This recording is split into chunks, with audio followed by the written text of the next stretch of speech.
Welcome back to All the Sins of Wisconsin. I'm Falon, and I'm here with Mims. How are you? I'm doing great. How are you doing? I'm doing great, too. Despite this, weird flood and now snow that we had today. Right, I was just about to mention that, you guys, if you're watching, you may notice that we're not in the studio. That's because I'm not going to subject Falon to driving in these conditions. I know it's really slick out there, so we're being safe. Crazy. There's cars flipped on the highway and stuff.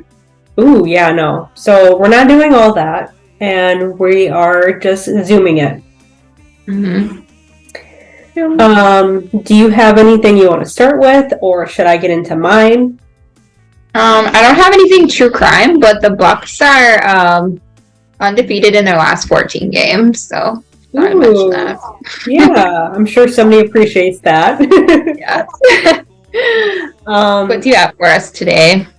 So I'm going to start off with stating that unfortunately Felicia Wanna, the Ho-Chunk missing woman we covered previously, was found, but she was found deceased.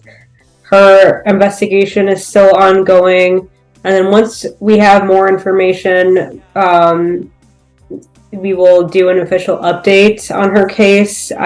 Obviously we don't know anything. Nothing has been released about manner of death or anything like that. So we're not going to jump the gun on, doing anything about that case. Does it say where she was found? I didn't really look into that. No. Okay. Yep. I'm just going to dive in once I have more information and just do a second part to it. That's fair. Because this is why her family was so adamant on trying to find her, even though she was an adult. Mm-hmm. I'm sure this is just, heartbreaking for them because they were really concerned, and as they should have been. Yeah. So second, I want to add that last week's true crime news did touch and resonate with a few people that reached out to me, and it actually brought me to tears with what they talked about and how that affected them. It breaks my heart that so many people have similar traumas to what we shared. However, I am so proud that we are a source of comfort and understanding for others, and knowing that we are here for people and talking about things that usually are taboo. People say don't talk about your trauma. Not everybody wants to hear it. Not everybody is able to emotionally take that in. But, people come to us and tell us things all the time because they're related to something that we said. And I'm just so honored that people are able to do that with us. Definitely. So, we are always going to be open about talking about anything, and we're always open to people reaching out to us and bearing their souls because, we love people and we love our listeners. Yeah, we do. And this whole, you can't talk about your trauma is bullshit, because how are you ever going to feel better if you just bottle it all up?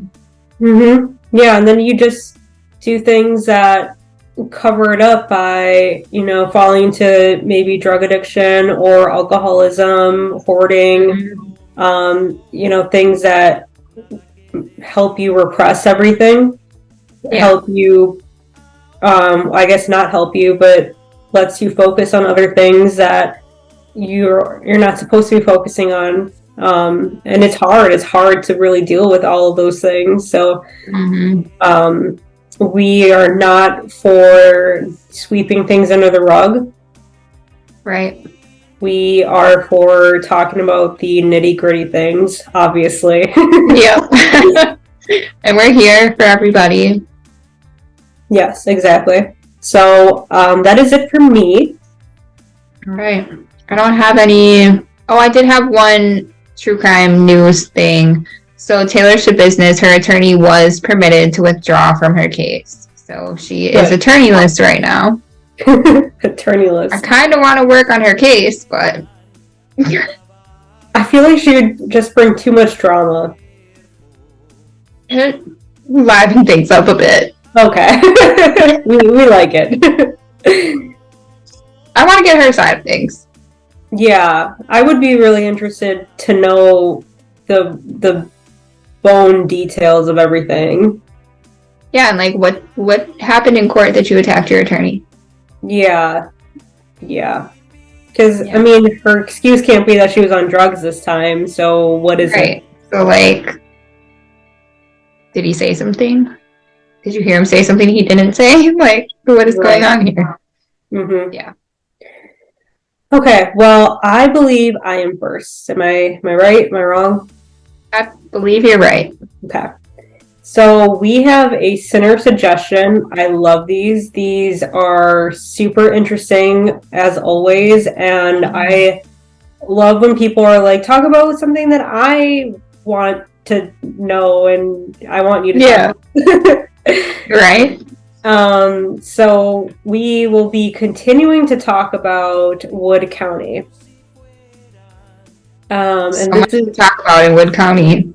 You know, as I've realized with, last week and now reading into this case, like there's community members that are like, we've had it. We have had it with all the corruption, and we're going to get into that in this episode. And I found I went like in a rabbit hole into another rabbit hole, all in one county. Like, how is that possible?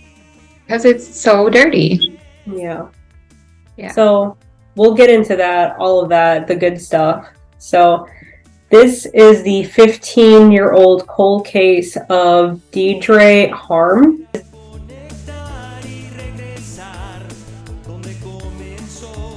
And my sources are WSAW, Wisconsin Clearinghouse for Missing and Exploited Children and Adults, change.org, and we will never forget Deidre Harm's Facebook page. All right, are you ready? I'm ready. Deidre Harm was a 21-year-old young, beautiful woman. She had brown hair and brown eyes and was loved by her family and friends. She had just had a new baby and she was really just starting her life. I mean, new baby, she's 21, so she is legally able to drink now and be on that bar scene and just really start to get in the groove of adulthood. Yeah, get a little freedom. Mm-hmm. However, in June 10th, 2006, things in her life took a turn as she just vanished. Investigators said she hired a babysitter to watch her daughter while she went out and for a night of reprieve. She stopped with friends at several downtown bars in Wisconsin Rapids, including the Body Shop and the Finish Line. I'm not familiar with any of these bars, are you? Yeah. What kind of vibe is it? Look at that smirk on your face. You're like, yeah. Yeah. It's a whole different world there. Is it? I just don't know. It's different. Okay. The Body Shop is a strip club. Oh, okay. So she was at a strip club. Okay, good for her. Because it's just like one block where the bars are. So everything is right there. There's like the strip club and Finish Line across the street. Okay. And yeah. It's a weird place. I'm going to have to go sometime. You're going to have to take me because I just don't... You don't want to go. Oh, okay. We don't want to go there. So we don't want to go. Okay. No. So authorities say that she wasn't alone. She was seen leaving with someone, and no one seemed to know who this person is. I don't know, like, is this a tight-knit community, or is there, like, a lot of people that are in this community? Do you know? It's small. Okay, it's small. So I feel with that, for somebody to not know who another person is leaving with, and I feel like bar scenes, you kind of know who everybody is in a small town. Well, it depends on exactly when it was, because there was a time when there was a lot of people from out of town because there had been really bad hailstorms, and that brought in workers from all over to fix, like, the whole town had hail damage. There was like giant hail that went through like the what are the windows called? Like the sunlights in the mall. They had like crashed through those. Like all these people's roofs and siding and everything needed to be fixed. So, and then there was also a pipeline that was being built through there that brought up a bunch of people from out of town. So the local people probably all knew each other and everybody's business pretty much, but there would be a lot of people from out of town there too. Okay. I don't know when that was. I think it was around that time. Yeah, I don't know. Oh yeah, it says 2007. But this is 2006.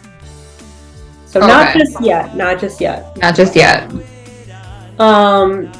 So authorities say, like I said, she was seen leaving with somebody, which happens, it happens with people. One-night stands are very common, so no judgment. No. This unidentified male was observed to be speaking with Deidre at the Finish Line bar, and that's it. She just didn't come home, and then her family was obviously like, this isn't like her. She has a daughter. She was just supposed to go out one night, and that this isn't something that she would do. So one of Deidre's family members, obviously she was knowing that this is a missing persons case, wrote to Ashton Kutcher in 2006 on MySpace. And yes, it was his verified account. So it was him, and asked him if he could help, if he could please help them find Deidre, even if that just meant showing her missing persons flyer during a punked commercial break. And he wrote back, "DJ harm, period. I'll see what I can do," end quote. So unfortunately, 5 months after she went missing, she was officially found in the form of skeletal remains. So her family was reaching out to anybody that would listen, anybody that could help. She must have died that night that she went out for a night out as being a new mom. That's so sad, and that's what makes it so scary to go out and do anything by yourself as a woman. Right. Her remains were found by hunters in the town of Seneca on November 20th, 2006. So the distance from Wisconsin Rapids to Seneca is about 126 miles. So it's about a 2-hour drive. So that is quite the distance. Former Wood County Coroner Gary Cronstead stated that the autopsy ruled her cause of death as undetermined.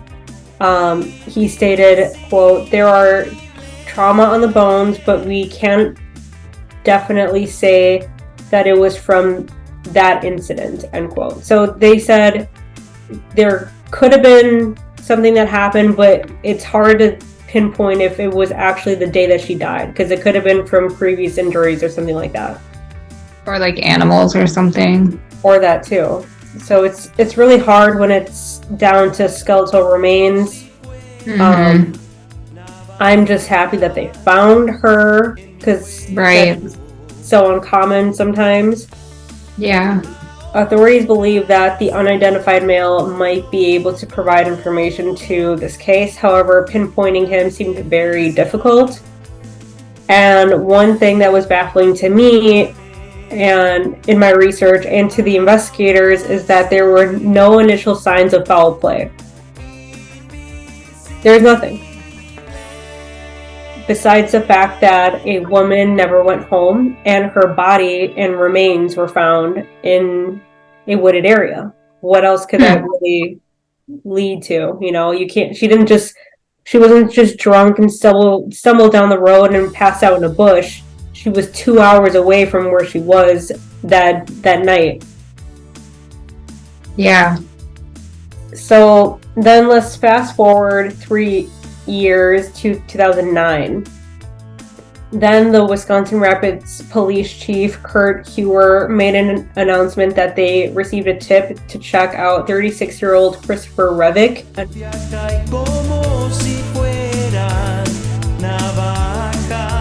a Wisconsin Rapids native who moved to Missouri. His description was strikingly similar to the sketch released by police. And Police Chief Hewer stated Christopher Revick at the time was also a suspect in a missing case that ended up where a female bartender went missing, in which he was found to be connected to. That we were given a tip that might be something that the agency wanted to look at, end quote. So let's talk a little bit about what they were referring to. He was a suspect in the 2007 disappearance of 36-year-old Renee Williams from Missouri.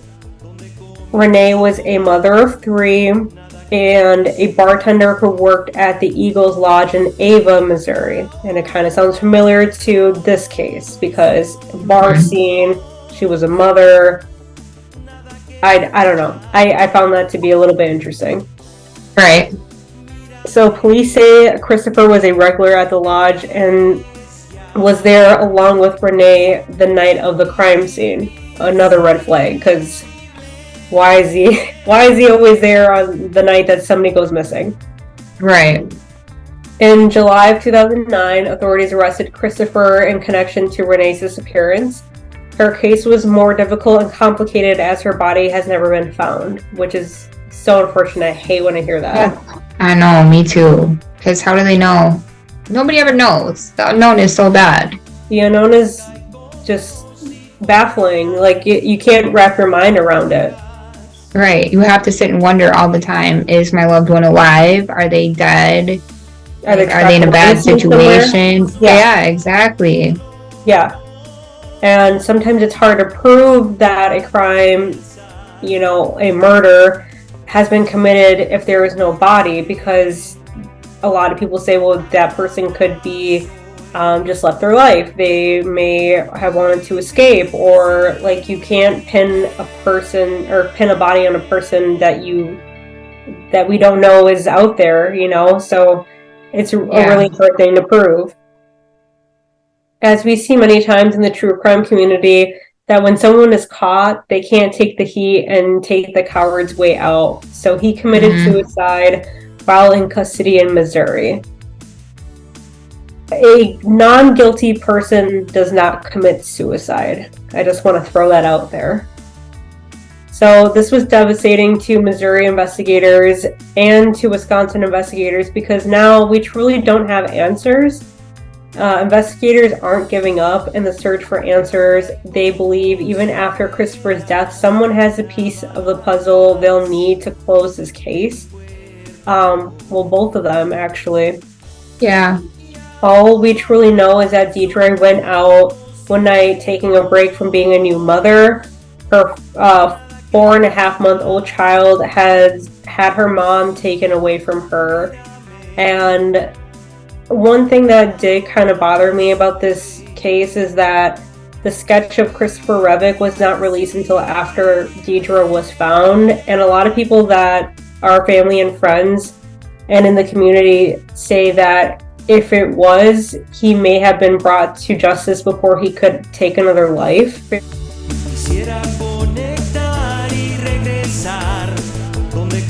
Right. If it was truly him. Right.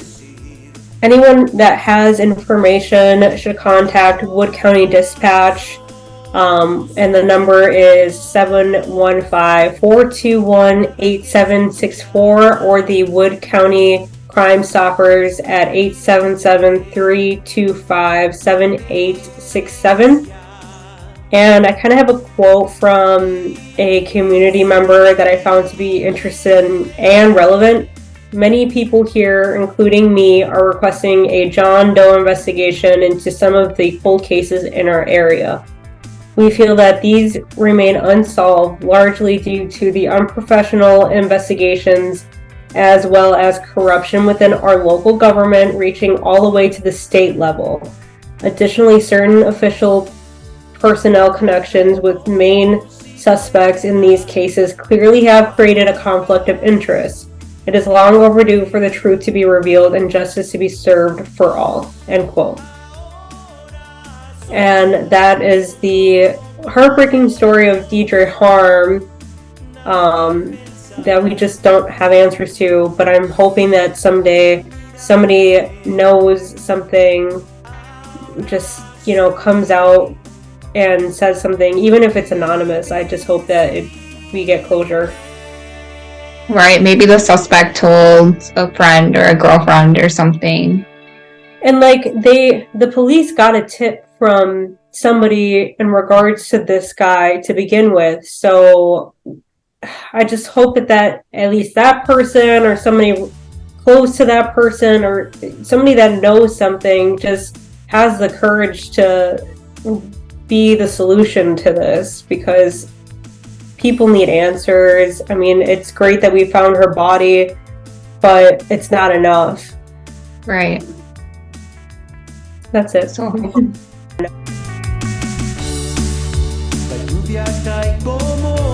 great job. Thank you. All right. Today I am telling the story of Lisa Holstead.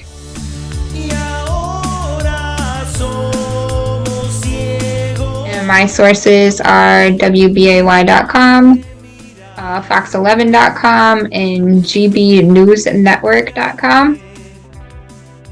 So I'm switching gears from a cold case. This is a solved cold case. Okay. Some of these cases got to get solved, right? Yeah, I hope so. I hope so.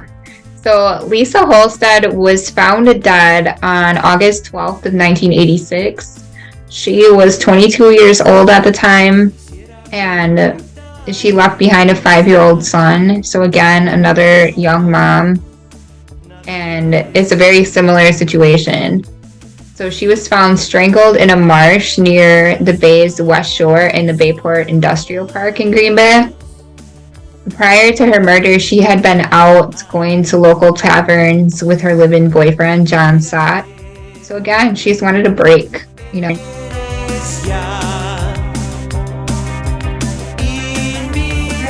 want to get out and have some fun. But while the two were on their way home, they had an argument, which, drunk people tend to do. Yes. So she's like, fuck this, I will walk. And got out of the car near the corner of West Mason and Taylor Streets at around 2:30 in the morning, according to witnesses. So whatever the argument was, she's like, I'm not dealing with it, I'm just going to walk home.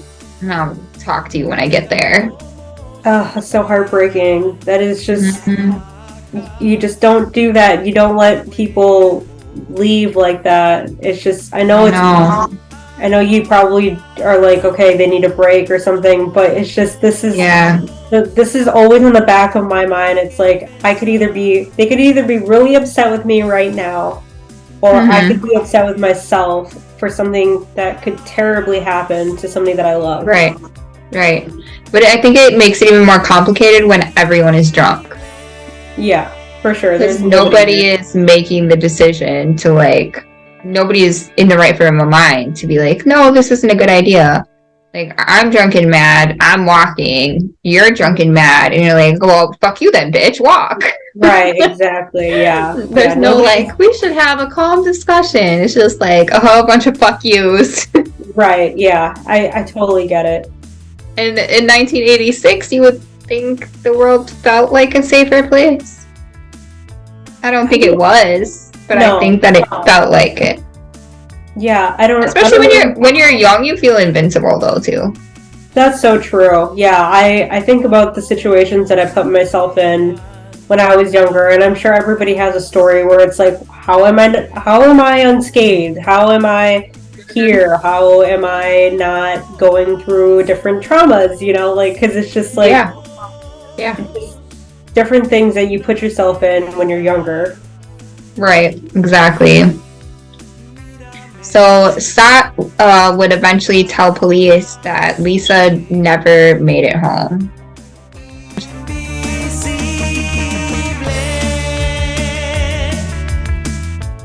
And then this case would remain unsolved for a very long time, eventually becoming the city's longest unsolved cold case. Wow. Then, at the end of October of 2020, the Green Bay Police Department announced that they had made an arrest. Okay. So the suspect, Lou Griffin,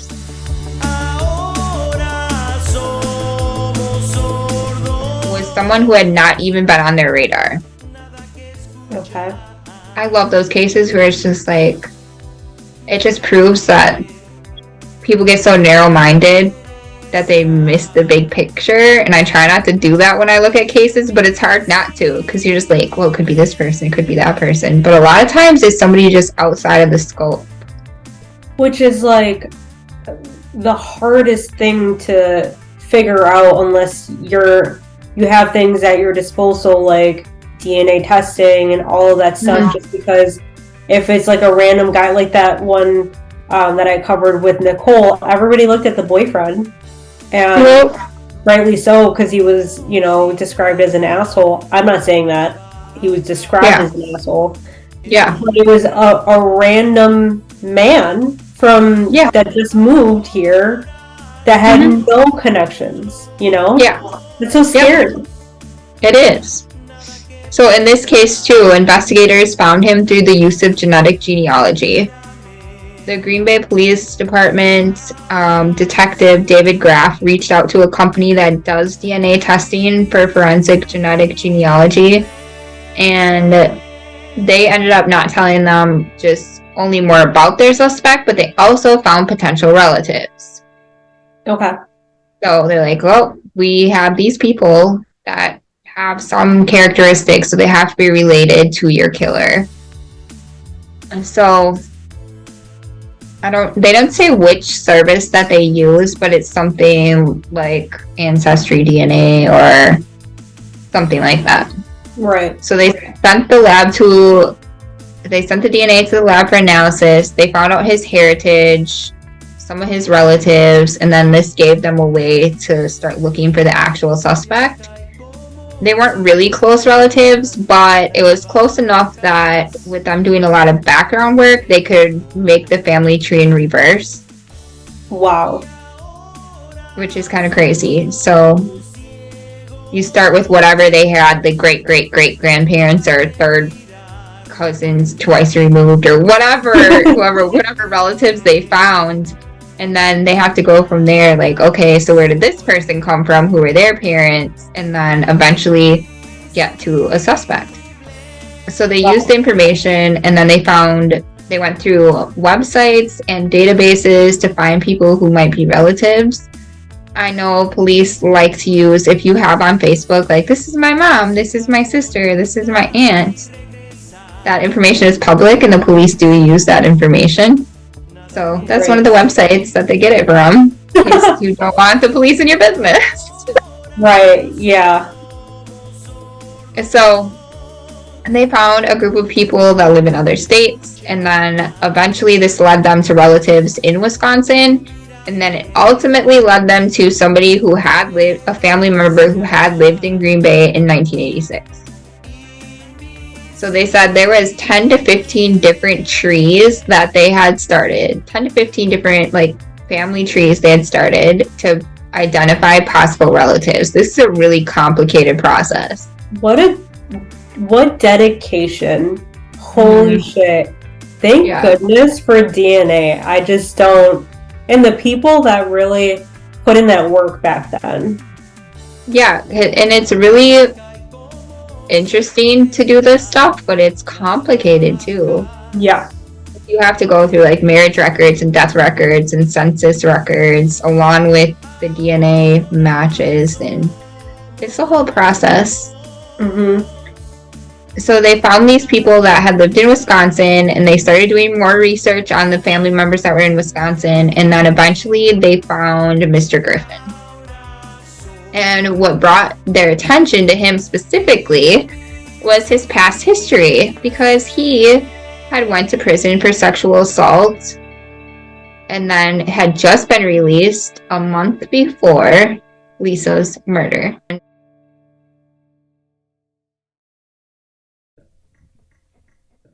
He had just been released and moved to Green Bay a month before her murder. Wow, like he didn't spare any time. Like, just right back at it. Yeah.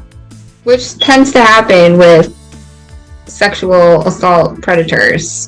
Do you think it's because they always had that build-up while they were doing their time, and then as soon as they have the opportunity, they just jump on it? Or what do you think it is? I think it's because we don't rehabilitate people. We incarcerate people. They just sit there just wasting their time away, and then they get out and nothing has changed. Because our system isn't geared towards rehabilitation, no matter what they try to pretend like it is. It's just punishment, really. Mm-hmm. Yeah, it's just punishment, which doesn't help anyone. No. So at some point, Griffin had moved to Racine. So the Green Bay police worked with Racine County authorities and with the FBI and DCI. And then they put him under surveillance in Racine. Like, we're going to watch him. Mm-hmm. Because their favorite, when you got DNA, what do you got to collect? Discarded cigarette butts and beer cans. Yep. Every time. And his DNA did come back as a match. They would have a really hard time with me because I use reusable stuff. And, like, I don't know, I feel like unless it was, like, I was eating somewhere, they would probably catch me then, but I don't really throw away a lot of trash out in the world. I don't know. Yeah, because you're not a crazy killer. Yeah. So the Detective Graff said that Griffin was cooperative when he was arrested. He voluntarily went to the sheriff's office. Well, even before he was arrested, he voluntarily went to the sheriff's office and talked with the investigators for a few hours. He eventually admitted to police that he may have had sex with Lisa, but he did not kill her. He just remembers that he was high on cocaine and drinking all night. And they still couldn't figure out, like, what his motive was. Because all he'll admit to is that they may have possibly had sex, but he wouldn't remember if they did. And he only admitted that because you have fucking DNA. You can't deny it. Yeah, you're caught. And there's still no known connection between the two. How about he's an animal? Yeah, he just saw her probably walking, and he was high and drunk and wanted a victim, and there she was. Yep. Yeah. They weren't dating. They didn't have any kind of relationship. They didn't have any friends in common. Like, they had nothing in common. And originally, his defense was going to be that he had sex with her and then her boyfriend killed her. Oh my god, that's like literally like the same thing that we covered with Nicole. Yep. However, when on January 27th, they called in the 80 potential jurors in anticipation of the trial, and at that time he was like, no, I changed my mind, and they let him enter a plea to a lesser charge of homicide by reckless conduct.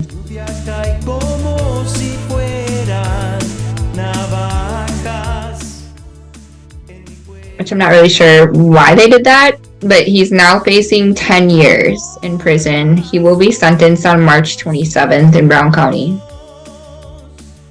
I'm not sure why they gave him the lesser charge. Especially since this isn't his first offense. He's clearly a career criminal, and in fact, he is the worst type because he sexually assaults people. He takes away the most precious thing that us as individuals have, and that's ownership of our own bodies. And to trespass onto somebody else like that is just so disgusting. I don't get it. And then you get a slap on the wrist for it, and it's just I can't understand it. No. And then Lisa's family said, like, she was a fighter. She was very spunky. They're like, she did not go down without a fight. She felt comfortable walking around because she was sure of herself and her ability to defend herself. So it's likely that he tried to assault her and it didn't go the way he wanted it to. Right. And it ended up in her death. Because it seems like he's like a person of opportunity. Like he saw her alone at night, walking, and he may have been high or drunk or whatever. And, you know, even without that, he may have just done it with his own want to do it. Right. And that's just, so disgusting. Yeah. I feel like they should have at least made him tell them what happened. Like, we'll give you this deal, even though I think the deal is some bullshit. But we'll give you this deal, but you need to actually admit to what happened in order to get the deal. Not any of this, oh, I'm taking a deal because I didn't do it, but your DNA is there. I don't get it. I don't know how they can live with themselves knowing that they made this deal with a man that committed a heinous crime. Yeah, and I don't know if her family just didn't want to have to deal with the trial and stuff because they were planning on a pretty lengthy trial. I'm sure it was going to be messy. It's, you know, over 35 years old. Like, it could have been some of that as well. I don't know what went into that decision making, but 10 years total just doesn't, as a maximum sentence. I hope he gets the maximum sentence. Yeah, absolutely. So we'll see. After he's sentenced, I'll update everybody on how much time he ends up getting. Yeah, please do that. But I have a feeling I'm going to be very upset. Yeah, definitely. He's very old, though, so in 10 years, I guess he could be dead. Yeah, I guess. But, I mean, if he's old now when he committed it... Oh, no, I guess he was younger then, right? Yeah, he was younger then. He's old now. Well, yeah, maybe he'll die in there. Yeah, hopefully. All right, so that's the story of Holstead.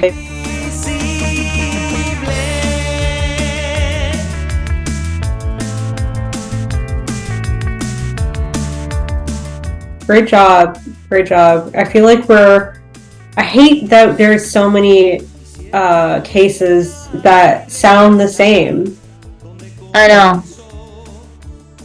And it's just like decade after decade. Because this was from 86 and yours was more recent, and it's just it's constant.